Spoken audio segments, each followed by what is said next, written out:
I'm delighted to welcome the former Home Secretary, former Chancellor and current Conservative MP Sajid Javid to the show. Good morning to you. Good morning. Good Thanks for morning. having me on. Well, thank you very much indeed for talking to us. Lots I want to talk to you about, but most crucially, a new report that you've helped author and you've backed for the Centre for Social Justice, Yep. looking at what you've called the perfect storm that we've seen during the pandemic and during lockdown for the epidemic of child sexual abuse. Now, this has been something a lot of people have been concerned about since the early weeks of the first lockdown. Tell us what your report has found. Well, the reason I've called it a perfect storm is that you've got all these children that are locked in at home, isolated with their potential abusers, unable to escape. You've got children and their predators spending more and more time online. And with schools closed, it means that there's been less opportunity for children to go and report abuse to a trusted individual. You put all that together, we've seen an epidemic in child sexual abuse. And last year, I decided to hold a no hold barred investigation into this. I assembled a panel of expert commissioners and also some courageous survivors. And together we've come up with this 180-page report with 96 recommendations. And it's not comfortable reading, but it gives you a real sense of hope that we can turn the tide in this. Yeah, indeed, it's interesting. So many people who, especially commentators, writing about how nice lockdown's been, sorting out their cupboards and how much they bonded with their children, not realising that hundreds of thousands, who knows how many families are living in fear every day, being locked in their homes. And I have to say that the people that you've put together on that expert commission. Yeah. I have to say, for me, give me a lot of trust in the outcome of this report. Not just the Thank chief you. executive of the NSPCC, Maggie Oliver, who we've interviewed on Yeah. the show, the former detective constable at Greater Manchester Police. She was the whistleblower who exposed what had happened in terms of the poor handling of the Rochdale child sex abuse ring. Sarah Champion, MP for Rotherham. And who has just been an amazing person speaking out on this, and also Susie Hargreaves of the Internet Watch Foundation, and you put all of your recommendations to a working group of survivors, didn't you? You didn't just say, well, we're the great and the good, this is what we think. You've actually put it to the people who've experienced it themselves to ask them what will work and what won't. Yeah, that's exactly what we did. We put together a survivors group that was chaired by Olivia Roby, who helped put together the report, and Charlie Webster, who's does a job on television. People might know, but she's also been a victims champion, done some fantastic work. And these survivors, they had the lived experience, sadly, of this abuse, and we wanted to test every recommendation through their lens and make sure that they thought it made sense. And that's what I think has really enhanced the quality of this report. And I'm very confident in its recommendations. And a lot of the stuff I think government has already started to go down the road on. Just recently, they announced that they were going to enact one of the recommendations, which is called the positions of trust loophole. They're going to close it, but there's a lot more to be done. And as I say, I think we can turn the tide on this, but we just need to do more and more on this, because the epidemic has made a already bad situation much worse. Well, I mean, there are lots of stories, and I want to come on to those in the papers today about sexual abuse that's going on and talk about schools. But given the abject failures of the authorities to tackle what Maggie Oliver was investigating, child sex abuse rings, where we saw, Rochdale, Rotherham, I mean, across the whole country. I mean, there are numerous court cases still ongoing that were sort of Yeah. effectively happening in the open that people were aware of. People were going to the police about, the councillors, the local police. Everyone was aware of what was going on and turned a blind eye. What hope do we really have, and what recommendations are you making in this report that we can tackle what happens within families behind closed doors? Well, there's a number. I mean, first of all, I have more confidence today that with those kind of, let's call them grooming type scandals, that the police will act in a much stronger, more effective way than they did historically. I think there have been lots of lessons to learn on this. There's been proper inquiries in terms of official inquiries into this. And one of the members of my panel was Chief Constable Simon Bailey, who's the police national lead on this, and has helped to put together this report, but has certainly reassured us that the work the police do collectively across the country on this is much more intense and serious than before. But in terms of future and new recommendations, for example, we've got something in the report where we refer to it as child houses. It's something that's been done in Iceland, actually, where it started, and where you have a sort of, call it a one-stop shop for a child that's been abused, where they can get both therapy, they can give evidence, and they can get the forensics work done, but they don't have to repeat the evidence again and again and go through the trauma again. And what it's done in Iceland, it's led to an increase in the conviction rate of 40%, because the children feel less traumatized and more willing to give evidence. And I think with action like that, we can increase the conviction rate, which we certainly need to do. I mean, I'll tell you, Julia, that of all the cases that are reported in a typical year of child sexual abuse, only 4% lead to a conviction or summons. I think everyone listening would think that is a completely unacceptable rate. So we just need to do more to bring these predators to justice. Absolutely. And now going outside the home in these situations, but looking at what's apparently going on in schools, we're told there's been an ongoing story for the last few weeks about top private schools and issues of sexual harassment and abuse of female pupils by male pupils. Chief Constable Simon Bailey, one of the country's most senior police officers, has said that he believes that schools have covered up sexual offences to protect their reputations. And he said the outpourings of the allegations on the sort of the Me Too moment for schools. Now, there's a difference, isn't there, between sort of school pupils outside of school grounds sexually harassing the girls, as opposed to, say, teachers or something happening on school premises.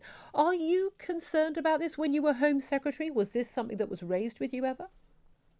I would say not really around schools. Certainly what we're hearing at the moment, these reports, it seems to be a number of schools. At the moment, it seems to identify a number of private schools, but of course, this could be going on in any type of school.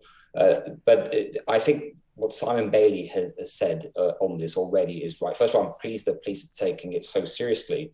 And I really reach out to the young women that have already bravely come forward. And if there are others that think that they need to report abuse to the police, then they certainly should not hesitate and go and do that. But this definitely needs to be investigated properly. As I say, it should be looked at for all schools potentially. One of the things the report does identify is that we estimate that roughly about a third of all child sexual abuse is what you might call peer on peer, basically child on child. And so this is a problem. It's been a growing problem across the world. And it's hard to sort of identify exactly what can be done about that. Of course, people should be brought to justice, but in terms of prevention, one of the ideas that we have in the report, for example, is that it's still too easy for youngsters, basically under the age of 18, to access legal pornography online, where there should be more of an age assurance process. So we give examples of how that age assurance can be done using modern technology to ensure that young boys in particular, if they're accessing pornography, that they should not be doing so if they are under the age of 18, because that is undoubtedly having an influence in some cases, I'm sure, in how they then behave. And indeed in the pornography that they are seeing. And again, it's not the time of day to be discussing too much detail there, but any parent who's under any doubt, be assured that the stuff that is routinely available now is, absolutely horrific, Frank. It really is absolutely horrific, and I am no prude, but and as you know, Julia, it's referred to as legal pornography. It is for adults, but it's far too easy for youngsters underage to access it. Absolutely. Can I take you on to a different story entirely? I'm wondering where your thoughts are in terms of Batley Grammar School in West Yorkshire. Mosque leaders in Batley have now encouraged protesters to back down from their demonstrations that have been outside of school for the last week after a teacher showed a cartoon of the Prophet Muhammad to a bunch of children aged 13 and 14. That teacher was suspended. The head teacher apologised for what the teacher had done, and the teacher has now gone into hiding with his family because of death threats. There's been talk of people trying to calm tensions at the same time as some parents are saying that he has to be sacked. 50,000 people or more have signed a petition for the teacher to be reinstated. The petition, by the way, set up by pupils at the school. What do you think should happen now? What should the government do? Well, first of all, I'm very concerned for the teacher. I don't even think the school should apologise. I don't think they have anything to apologise for. And my own thinking on this is that teachers' job is to teach, and when teachers teach, they talk about historical events, for example. And as long as they do that in an appropriate way, which I'm sure this teacher would have done, there's nothing to suggest it wasn't, then they're doing their job of making our children in classes more inquisitive, more aware of the world around them. And the protests, I think, that we saw outside the school, they were just that, they were intimidating, they were bullying, and I don't think it's right. And I would just say that to the people protesting, they're British and they live in the United Kingdom. And in the United Kingdom, we are a free society where we show respect for each other. And I would just ask them to remember that. You asked me, what should the government do next on this? I think that they should wait for the full sort of report, full facts on this. But I think my comments probably give you a sort of sense of direction. Okay, and just as we've been, the whole issue of lockdown and what's going on right now in this country comes under two of your two crucial jobs in the past as Chancellor and as Home Secretary. We've got the huge cost of lockdown, £1 billion of debt added to the national debt every single day from us continuing lockdown at a time when we've got the extraordinary success of the vaccine rollout, 30 million first doses, millions of second doses as well, all on track for those 12-week second doses to go ahead. And at the same time, we're told that the route out is vaccinations and indeed vaccination passports, an ID medical card to all intents and purposes by any other name.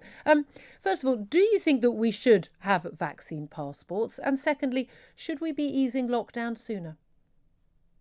I accept the roadmap the Prime Minister set out. I think it's well thought through. I think he's been given clear expert advice and the government is following that. And I think that's the right way to approach it. When it comes to vaccine passports, I think for certain things like international travel, it will absolutely make sense.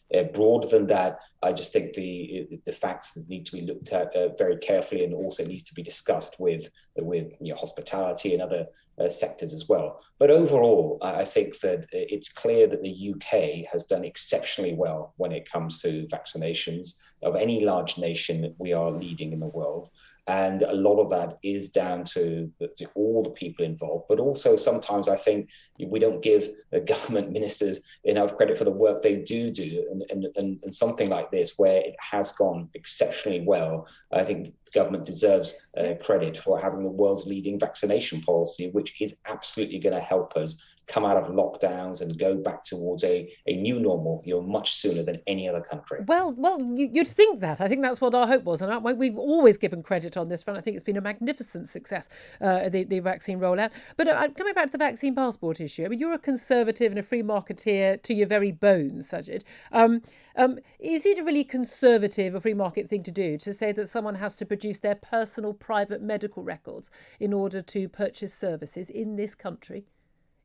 Well, look, this pandemic is clearly it's unprecedented in every way. Does it change fundamental principles about our relationship with the state? What it does do is it requires the government to put the health of individuals first and to reduce the rate of the number of people sadly needing hospital care and, of course, sadly dying.